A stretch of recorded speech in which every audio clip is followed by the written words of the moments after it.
હા સાસુમાં, હા બસ અત્યારે કચ્છ જવા માટે ગાડી આવી ગઈ છે, બધા તૈયારી કરે છે બેવાની.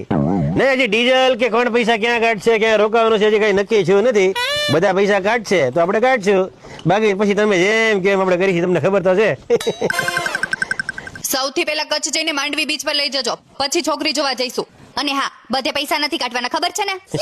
ખિસ્સા ચેક કર લે, કઈ લીધું જ નથી મેં. ચડો ને હવે.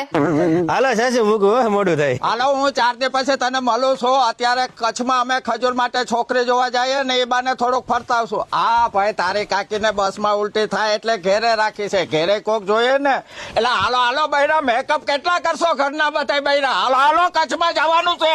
હું કહું, કચ્છમાં સફેદ રણ દેખાડજો હો. કચ્છમાં તને બધું બતાવવાનું છે, ગોઢી પાડી સોઈડ.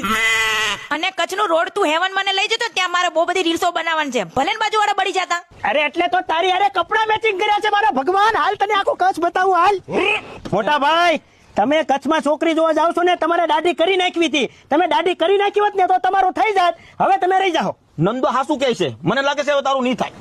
કાળ મુખા પનોચાવે બુંજ મારી દીધી. વ્યા જાવ આખી પનોચાવ હજી કચ્છમાં ગયો નથી. હોગા મારું નહીં થાય. આ પનોચાવ કાળ મુખા કયા જન્મનો મારો બદલો લેવા આવ્યા? બુંજ મારી પણ ન થાય તો છેલ્લે ફરાય તો જાય ને 5 દી.